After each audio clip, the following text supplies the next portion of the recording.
Hi, you're listening to the She Speaks, We Hear podcast. This is a platform for British Muslim women to talk about the issues that matter to them. Muslim women have been identified as a hard-to-reach section of society. Our aim on this podcast is to get our voices heard. Hi, and welcome to episode 8 of the She Speaks, We Hear podcast. I'm Sharmeen Zia-Uddin. Before we begin, I just wanted to give a trigger warning that in this episode there's a lot of discussion about miscarriage, infertility, and losing a child and the grief that comes with it. There is also use of the P word when talking about racism. Today's guest is Tazeen Dhunna. Tazeen is a Cambridge graduate and had a successful career as a stockbroker and investment banker in the city, and then as a financial journalist at Bloomberg TV. Fast forward many years, and she decided to leave that career behind and go down a different path completely. She is an accredited Optimize coach and works with individuals and companies that are looking to transform how they're showing up. So let's meet her. Assalamu alaikum, Tazeen, and welcome to the podcast. Walaikum salam, Sharmeen. Thank you so much for having me here. Thank you for coming on. It's a real honour to have you. Lovely to see you. It's a really interesting journey you've had. So do you want to tell me about how you started your career and how you've kind of landed to where you are now? Sure. And again, thank you so much for having me. I'm so excited to be here and to do this with you. I feel that the journey has been one of embracing being a multidimensional human being. So when I began my career, it was at a time when women, Asian women, were doing the first. So I was the first in my family to go to an Ivy League university.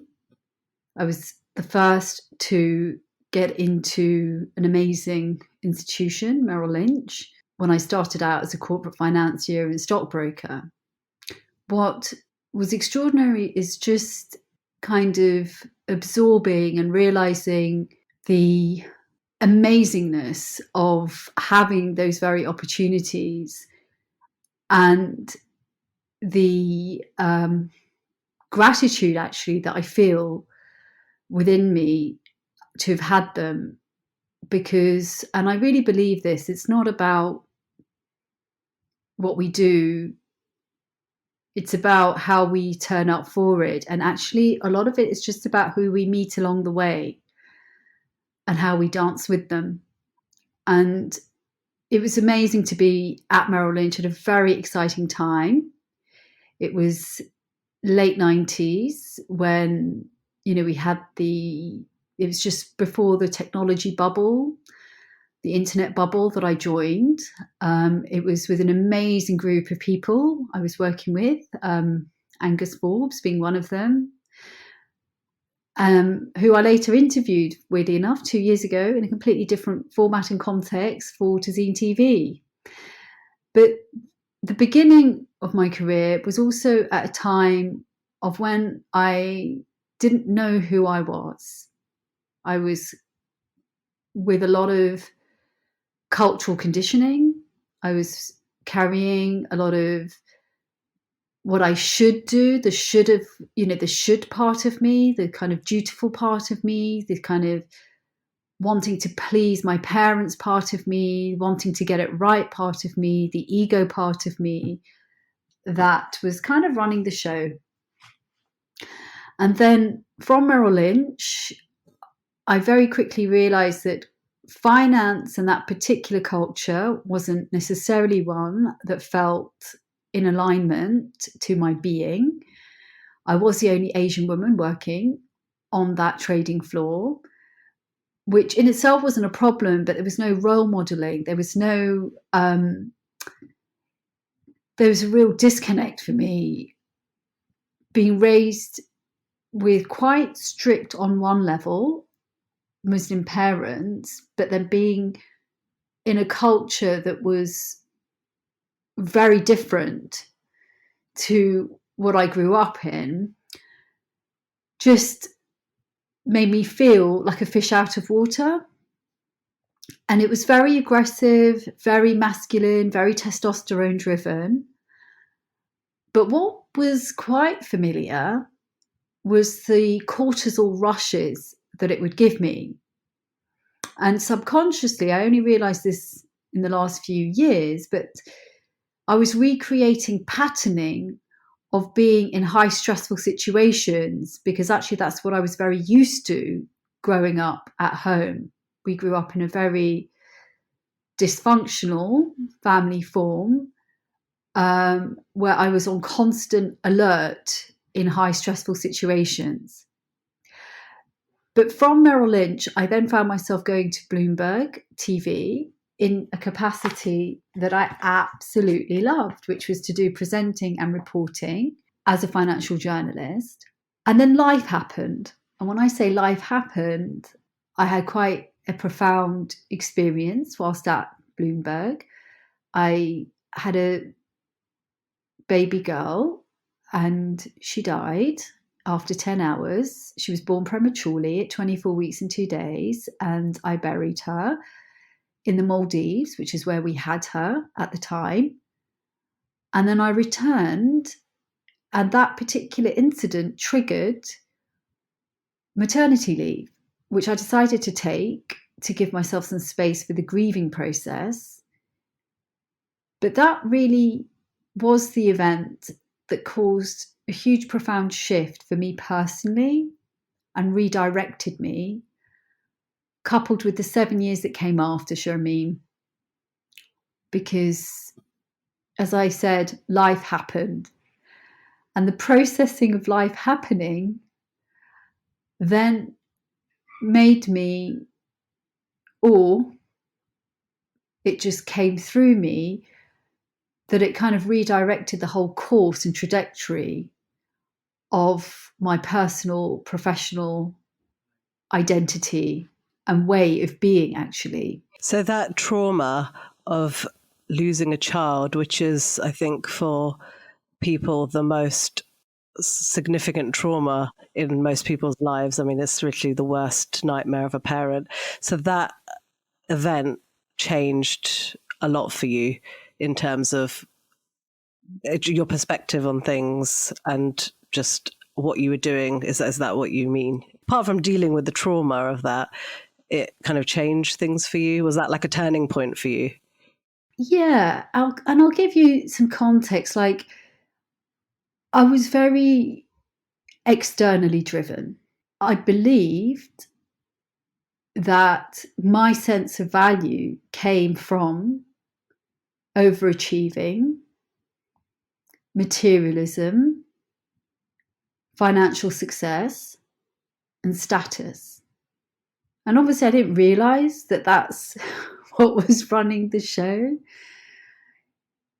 But it was a very subconscious programming that was alive within me. It was chasing things of world, of dunya, believing that those are the things that make me feel whole, that those are the things that make me feel of value, those are the things that make me feel loved. And the incident with my baby, who we named Iman meaning faith, she really brought me back to my relationship with God. So, in the way, she was the biggest blessing, and everything unfolded perfectly for my soul to remember its maker and creator, even though at the time it was very painful. But just to give you some further context, I mean, she was born prematurely. So what happened for me is we landed in the Maldives and everything was great. I got married sort of in 2002 and I got pregnant, mashallah, very quickly. But I had this sense of panic, like not feeling quite ready to be a mother. I'd literally just been headhunted by CNN. So, career was kind of going one way. I was young, but life seemed to be unfolding in a different way. And I remember feeling like this panic of like, oh, I don't really know my husband as well as I would like to. We haven't had that opportunity to build enough experience and time together. So it felt like a sort of baby moon of what was needed to kind of have that time before suddenly life was going to change. But I see a lot of women go through that. Like, so, this is not what you've been through, but I mean, just getting married and getting pregnant quite quickly, and then, oh my God, don't know him well enough. That's a very normal scenario, I would say, for a lot of people who get married and Yeah. get pregnant unexpectedly. Yeah, I think it is, because I think it's so life changing. Like physically, the moment we're pregnant, everything's different, right? Our hormones are different. There's something else that's taken over our system, and that relational space that we have with the other is so important for sowing the right seeds to bring them up in a garden that feels wholesome. And when we were sort of made that decision to go, it was my sense of fear that kind of brought us to the Maldives. And I don't know, it was after a few days, I went into what's called a placenta abruptia.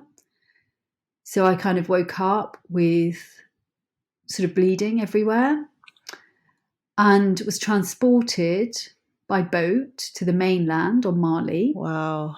And then had a 5-day labour. Oh, bless you. And so it's really, Sounds well, it was just awful. fascinating, Charmaine. Well, it's just like you just went on a holiday, right? Probably thinking that, before the baby comes, and it's the second trimester, right? It's safe to travel, etc., etc. This is a good time to travel, first or second. Oh, I know lots of women who travelled the same time as me. Nothing Yeah, of happened. In fact, a very course, it close friend doesn't. later, years later, went to the Maldives at the same time. Nothing happened. It was just the luck of the draw, Of course. or the card that was dealt. But what I wanted to share was, so imagine you're in the Maldives, and Maldives is pretty idyllic. It feels like heaven on earth for most people who go there. But it also turned into being in hell, in heaven. But there was a mercy that held this one and that physical experience through it. So even though I was kind of like in a room, unable to move out of the hospital room for the 5 days, it had a window, and I thought, oh, maybe I'll be lucky enough to look at the ocean every day. But when I opened the curtain, I saw a brick wall. So it was really fascinating to be in this most beautiful, beautiful part of the world, and yet be in a mental prison. And what was extraordinary was, in that state of absolute fear and not knowing, there was the call to azan, because it being a Muslim country, that absolutely penetrated the heart. And it was like every time I heard the azan, peace descended, despite how horrific things were panning out physically at the time. And I just remember thinking, wow, God, wow, you blessed me with so much. I was, with God's grace, materially doing really well. I'd married like this guy who I was completely head over heels in love with. And here I am in that situation. And so got to experience very, very intimately that none of this means what we think it means. So it was a spiritual awakening, that moment. There was so much about it that was spiritual. So much. I mean, just first of all, hearing the azan and hearing that call to prayer and the peace that kept descending. There were angels that littered that entire experience. Like the woman who I will never forget her. You know, she held my hand all the way from the island we were on to the mainland hospital. She was crying. I think she had just had a child. And so she was crying and I was crying. Yet there was this connection between us. And it was like she was just planted there at the right time. And I think many people have this. Many people have these kind of like experiences in trauma where if we slow it down, we see the presence of mercy and grace all around us, even during the time, right?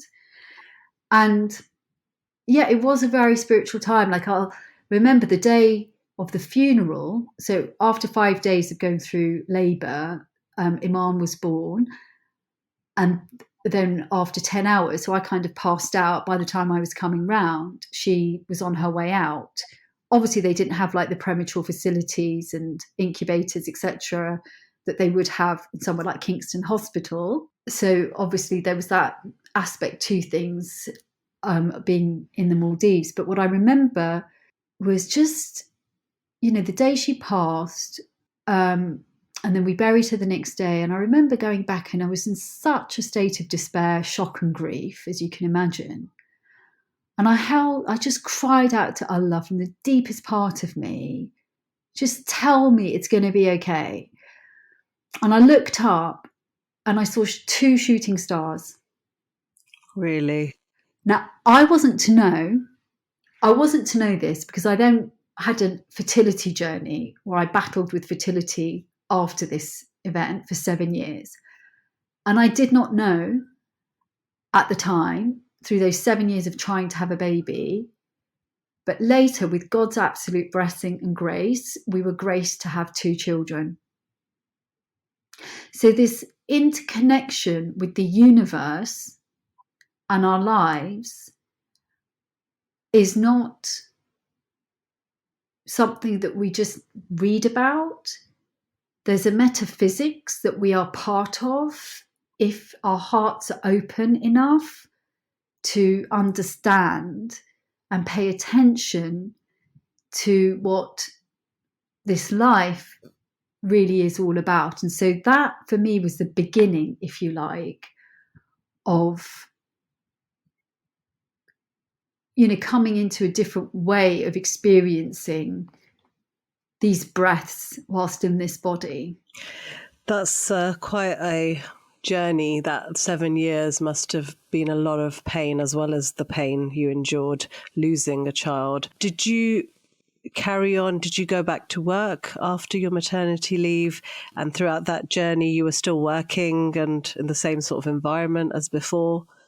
So I went back to Bloomberg and I did find it difficult. There were so a few things that I found personally quite challenging were other women who were pregnant around the time I was and went on to have their babies.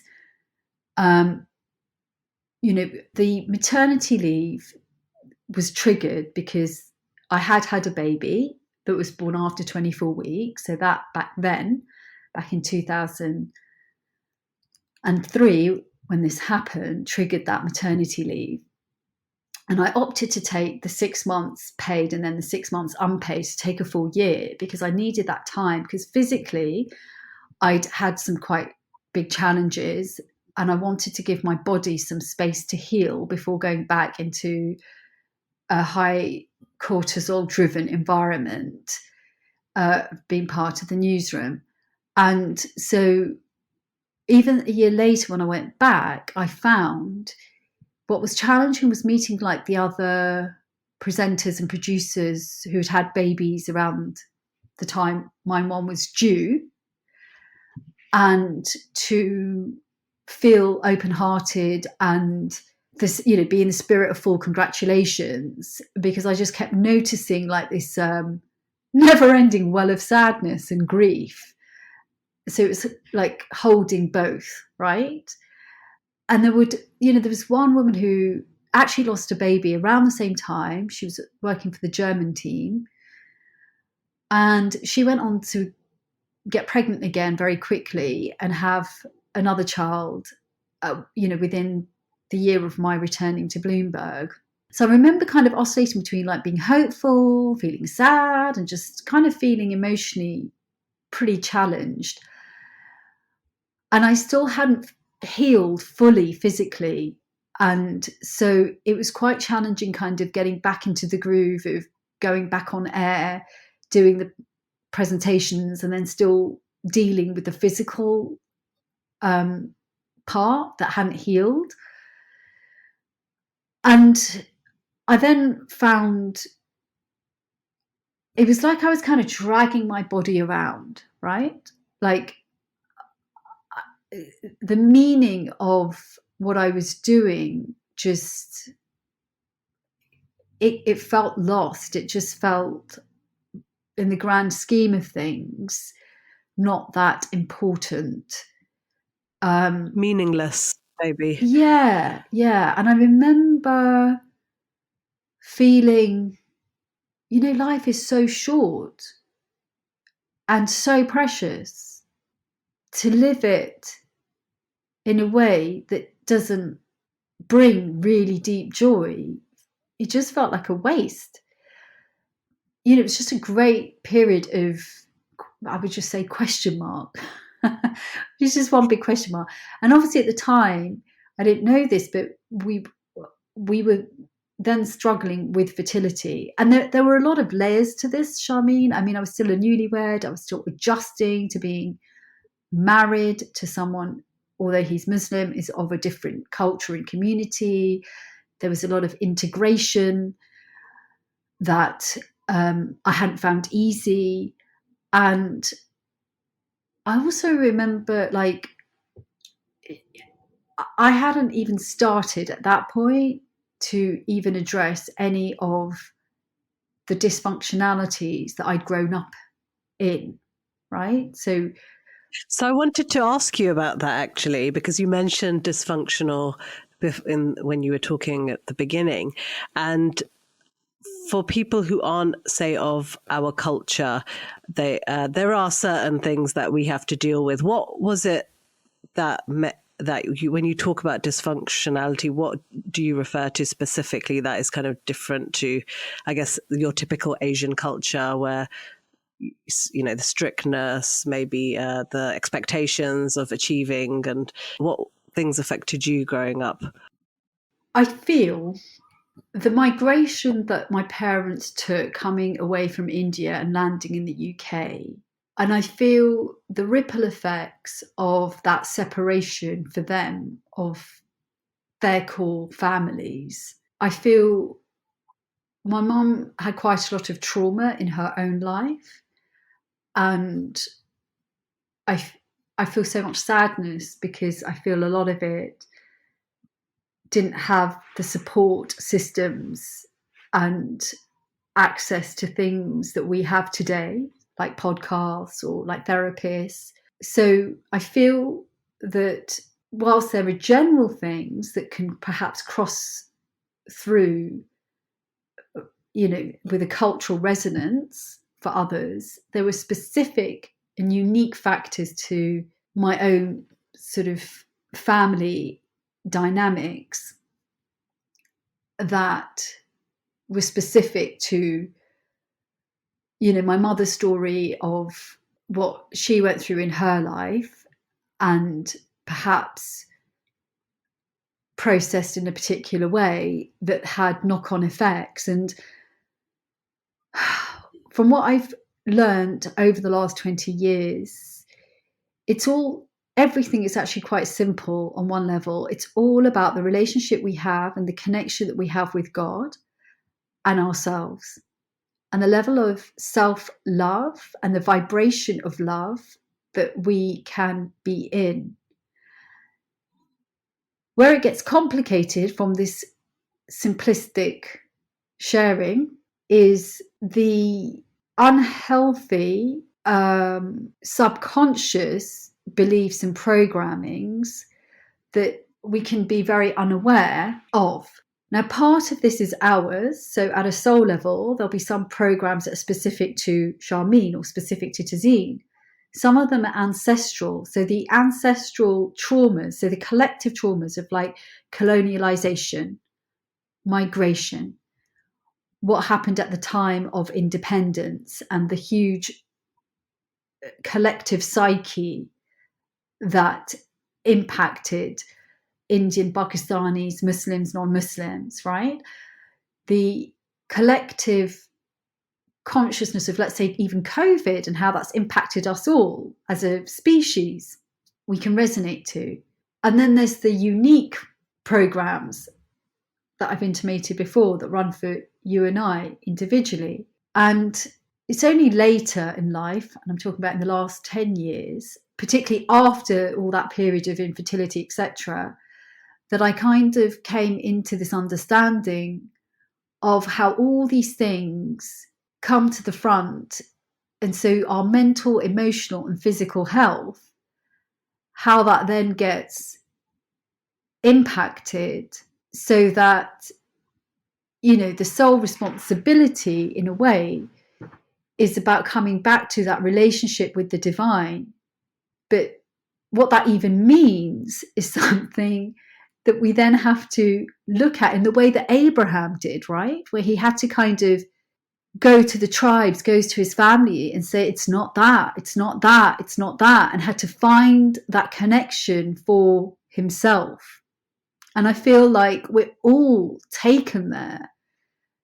And we either go kicking and screaming and dragging our heels, or we kind of give ourselves up and say, okay, I get this. It's you, God. You're the most important. Now show me the way. It's a very wise and mature way of looking at life and your relationship with God, because often we do get caught up in rituals and forget about the connection. And I feel like there's a real sort of comeback's the word, of a real sort of awakening actually in Muslim communities now and cultures, and I see it on social media a lot, where people are very much focusing on the heart and their connection with God and the spiritual side of things. And it's actually very refreshing because everything does begin from the heart.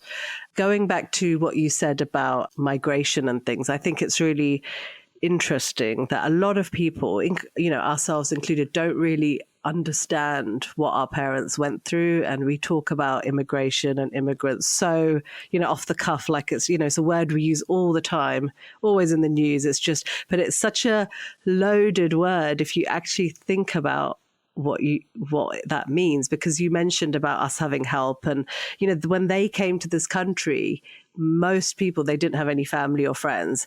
So not only have you come to a new country, often it's you've just got married and you're bringing up children in a foreign country, but you don't have that village, that community, you don't have that help. And in those days you didn't have that external help. No. And Charmaine, you know, let's be really clear and honest about this. The UK back in the 60s and 70s was extremely racist.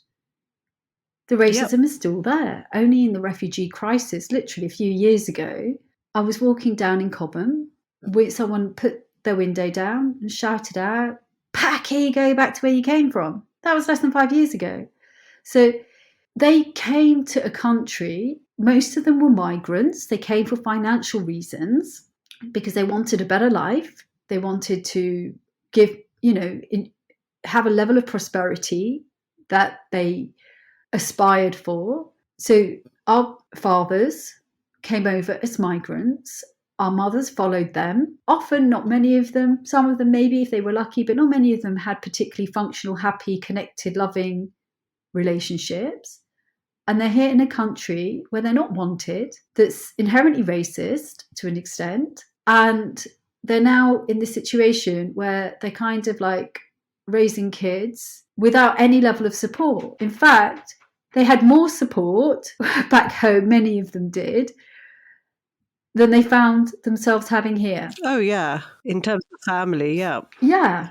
Yeah. And just help, like just domestic help.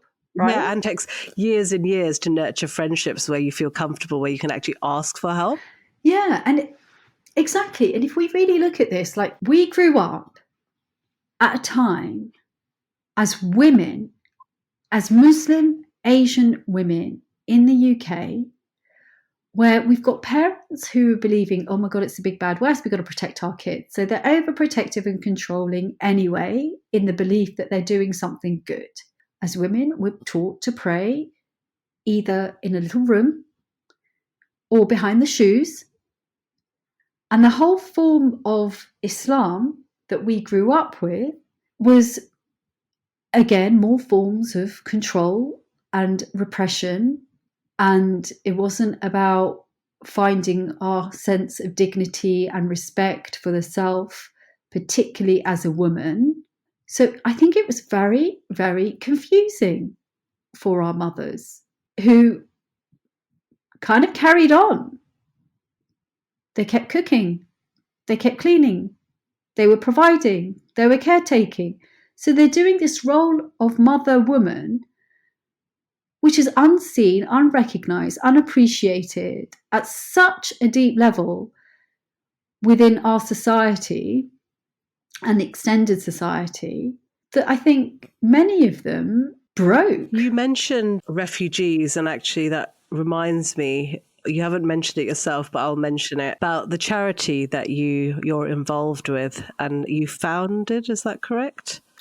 Yeah, again, it was just Humanity's Heart came when I was, with God's grace, we had our children, and it was just that moment. I think we all felt it. There was a collective movement, I remember at the time, where we all saw the disconnect, right, of the narrative around refugees and what we were hearing in mainstream media, and then what we were seeing on social media.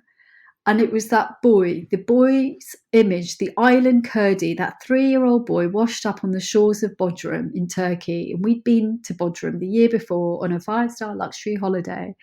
And I just felt like, whoa. And it was just, I remember meeting so many other women around that time who were all feeling the same thing. Like, what can we do? What can we do? And I remember turning up at Elm Bridge with a whole bag full of donations. And it was just this cry of wanting to help. We didn't know what to do. We didn't know where to go. We didn't know how to help. But it was like, we don't like what's happening. We didn't care about the politics of Syria and the gas pipelines or any of that. All we cared about was human to human. How can we stop bodies like that being washed up to the shores and stop becoming a practice norm, an acceptable norm for our society? And that then led to me going out into refugee camps across Calais, Lebanon, Greece. And I was blown away by that red thread of humanity that I've just described that runs through us all, and how it was being witnessed everywhere. Everywhere there's just outpouring of people wanting to turn up and help.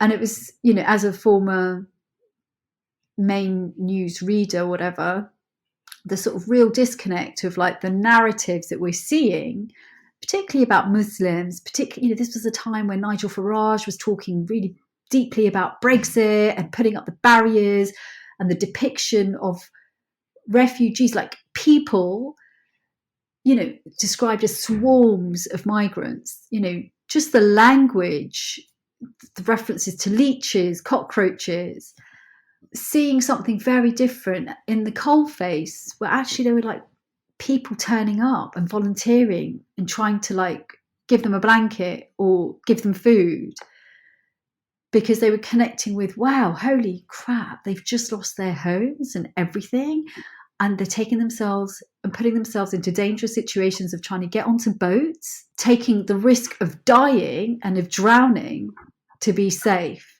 And you sort of think, okay, everything's really messed up right now.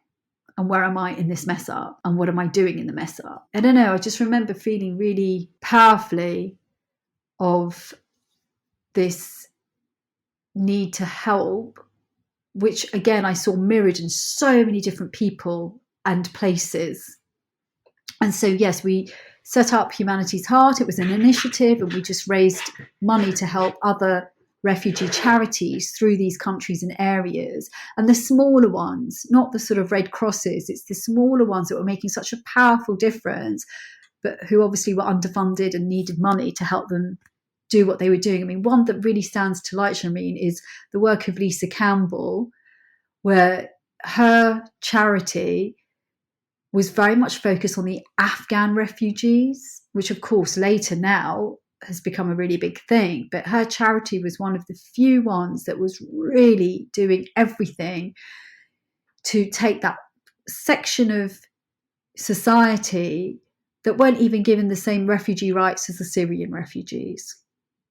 If I'm honest, when I got back from doing all of that, and once I'd done the films and shared them and we'd raised the money, the project for me had come to a completion.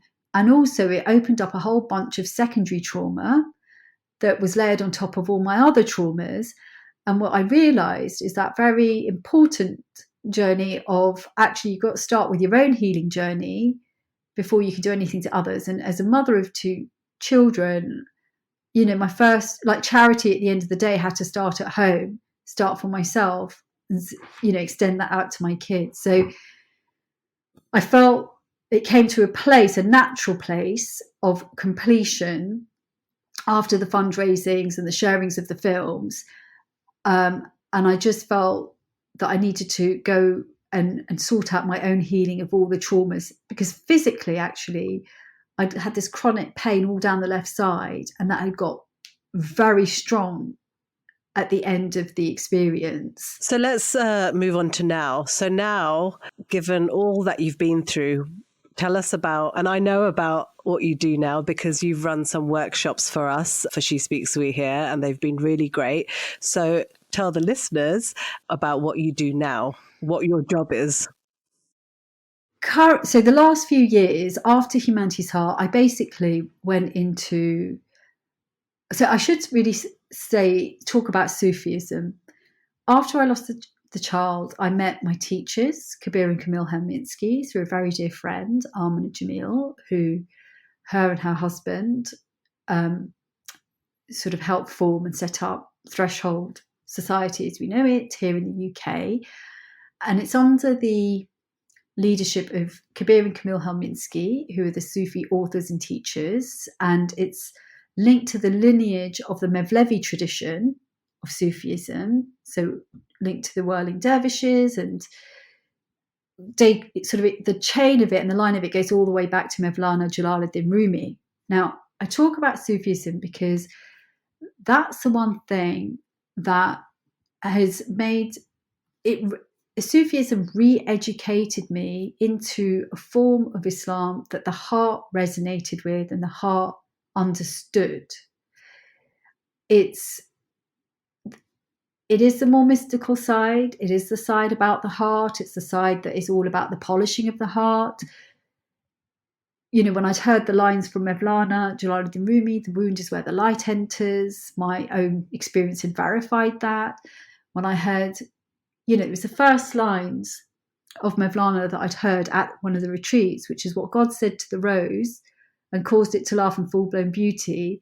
It said to my heart and made it 1,000 times more beautiful. And so it was Sufism that made me come into the understanding that everything, every form, every relationship, every person is here to mirror what your soul needs to understand for it to come into a greater union and a deeper union with the divine, so that you can experience what they say is heaven as it is on earth, and live your life from a deeper sense, a deeper vibrational love, and a greater sense of presence and awareness. And it was Kabir Helminski's book, Living Presence and the Knowing Heart, that it was like, you know, when you read something, Sharmeen, and it's like your whole body is screaming out, yes, yes, yes, yes. So it was like that being with those books. I would say Sufism, for me, coming into like a deeper understanding and the joy of being able to sing salawat, to be able to do zikr together, to be able to pray together. It was like the heart had found home, like a resting place.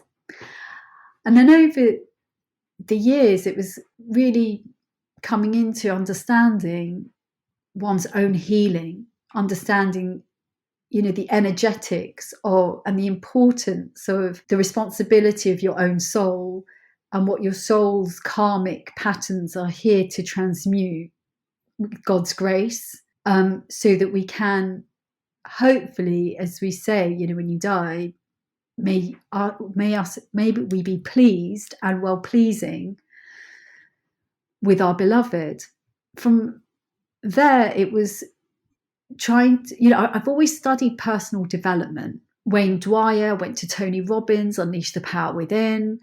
And I've always been really, really, really, really curious about manifesting and how the energetics of manifesting works, particularly at that time of infertility. And when I went through my own shift of like focusing on the feeling of gratitude and visualizing, okay, when the kids are here, the pregnancies just, two popped out, one after the other. So, I feel like the 20 years of understanding, and I remember one person that I knew, she used to mock me at always reading personal development books. Like, why are you always reading personal development books? And I can understand it. I was like, I don't know, I just find them really interesting. But it was giving myself permission to kind of do this for others. I also do media training, because what I realized is on the media training, I help people and coach them from outside in. So I just help them present and communicate and speak really, really well to camera. A lot of people go on to like secure job interviews, or they do multimedia engagements, and they all report back that their sense of confidence elevates drastically through that coaching session. So whether we do outside in, because you're always going to have to look at the limiting beliefs and thoughts, even if you do something as simple as media training, but really where the juice is always coming from the inside out. It's always knowing yourself, understanding. It's like knowing that when I meet you, like even today, right now, we're just meeting the tips of the icebergs of each other, and underneath the iceberg is a whole system and neural network that's actually running the show. So bringing that more to light so that more can be transmuted, and we raise the collective consciousness, for me, for you, for us, has become just like a deep joy. So I can't, again, thank She Speaks We Hear enough for facilitating those series of workshops. And like you said, I mean, I too resonate when you said about like this great awakening, right? Because every woman coming into that workshop has touched or can resonate to some part of what's been shared in this interview today. So, and it was beautiful to witness that, beautiful to see like all these light bulbs everywhere that are turning on, and finding a new way, one of the heart, in which to move forward. So where can people find out where to book a session with you, or find out about one of your retreats? I know you run retreats and things. Where can they find out more information about you so they can work with you? So I have a new Facebook group that started at the start of this year as I kind of integrate and evolve through the work that I'm doing. It's called Tazeen.tv and Transformational Coaching. There I bring all the great spiritual teachers like Kabir Helminski, like the mystic Beth Hinn, so people can actually meet, connect and engage with them. And it's where I share about the group trainings and the group programs. I'm also on LinkedIn, and I have a website, TazeenDhunna.com. But the best place is to come into the Facebook group, to be part of the community, and that's where you get to hear and learn about all the different programs that come through as inspiration comes. It's been so lovely talking to you, as always. I could listen to you for hours. Thank you so much. As I said, it was lovely listening to your wisdom, as always. Thanks for coming on. I'm going to put all your information in the show notes. Thank you so much, Ramin. And I should just quickly say there's always like free offerings too. So, people just can come in at whatever level or, just experience they want to be at and with. So thank you again. Thank you, Tazeen. That was the lovely Tazeen. I've put the links to find her in the show notes. I hope you enjoyed listening to today's episode. We've got some events coming up over the next few weeks and months, including a workshop for International Women's Day about gendered Islamophobia, which will be run by our founder, Akila Ahmed. You can sign up to that through our website, shespeakswehere.com, and you can also sign up to our free newsletter, which will keep you updated with our latest news. And if you liked what you heard, please rate and review, as it'll help others find the podcast. So do follow on your podcast app and you'll get updated with the latest episode. You can also follow us on Twitter, Instagram, Clubhouse, and Facebook. Just search She Speaks, We Hear. See you next time.